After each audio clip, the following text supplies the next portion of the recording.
BJP ರಾಜ್ಯಾಧ್ಯಕ್ಷ B Y Vijayendra ವಿರುದ್ಧವಾಗಿ CM Siddaramaiah ಕಿಡಿಕಾರಿದ್ದಾರೆ. ಪಾಪ ವಿಜಯೇಂದ್ರನಿಗೆ ಇನ್ನೂ ಅನುಭವ ಆಗಬೇಕಿದೆ. ವಿಜಯೇಂದ್ರ ಬಾಯಿಗೆ ಬಂದ ಹಾಗೆ ಮಾತನಾಡಬಾರದು ಅಂತ ಹೇಳಿ ಬಿವೈ ವಿಜಯೇಂದ್ರ ವಿರುದ್ಧ ಸಿಎಂ ಸಿದ್ದರಾಮಯ್ಯ ಈ ರೀತಿಯಾಗಿ ಕಿಡಿಕಾರಿದ್ದಾರೆ. ರಾಜ್ಯದಲ್ಲಿ 371(j) ಜಾರಿಯಾಗಲು ಬಿಜೆಪಿ ಕಾರಣನಾ? 14ನೇ ಹಣಕಾಸಿನ ಆಯೋಗದಲ್ಲಿ ರಾಜ್ಯಕ್ಕೆ ಅನ್ಯಾಯ ಆಗಿದೆ. ರಾಜ್ಯಕ್ಕೆ ವಿಶೇಷ ಗ್ರಾಂಟ್ ಕೊಡಿ ಅಂತ ಹೇಳಿದ್ರೆ ಕೊಡಲಿಲ್ಲ. ಒಬ್ಬ ಬಿಜೆಪಿ ಸಂಸದನೂ ಇದರ ಬಗ್ಗೆ ಮಾತನಾಡಲಿಲ್ಲ. ಬಿಜೆಪಿಯವರು ರಾಜ್ಯಕ್ಕೆ ಮಾಡಿರ್ತಕ್ಕಂತಹ ಅನ್ಯಾಯ ಇದು. ಉಪ ಪ್ರಧಾನಿ ಅಡ್ವಾಣಿಗೆ 371(j) ಜಾರಿಗೆ ತರಲು ಎಸ್.ಎಂ. ಕೃಷ್ಣ ಆಗ ಪತ್ರ ಬರೀತಾರೆ. ಅಡ್ವಾಣಿ 371(j) ಜಾರಿ ಮಾಡಲು ಆಗಲ್ಲ ಅಂತ ಹೇಳಿ ಅದಕ್ಕೆ ಉತ್ತರವನ್ನ ಬರೀತಾರೆ.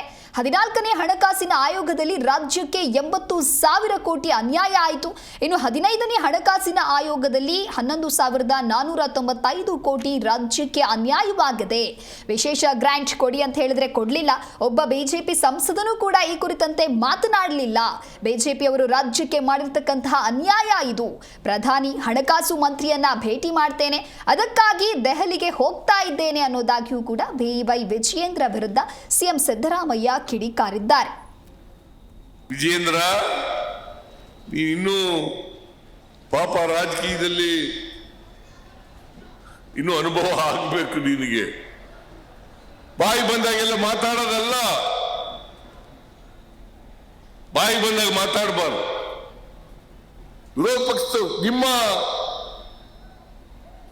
ಬೆಲೆ ಕಡಿಮೆ ಆಗ್ತದೆ, ನಿಮ್ಮ ಗೌರವ ಕಡಿಮೆ ಆಗ್ತದೆ.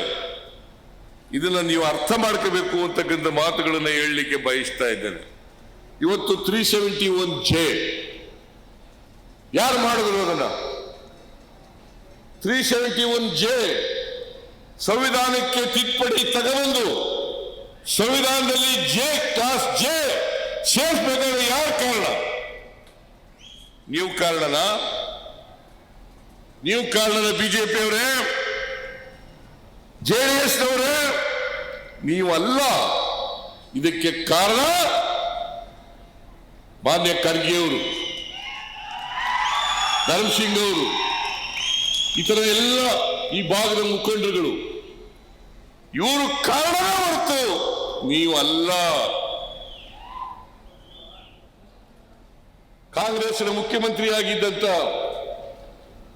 ಎಸ್.ಎಂ. ಕೃಷ್ಣ ಅವರು ಅವತ್ತು ಅದ್ವಾನಿ ಅವರಿಗೆ ಪತ್ರ ಬರೀತಾರೆ.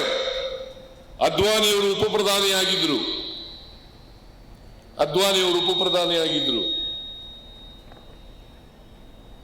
ಅವರಿಗೆ ಪತ್ರ ಬರೀತಾರೆ. ಹೋಮ್ ಮಿನಿಸ್ಟರ್ ಆಗಿದ್ರು.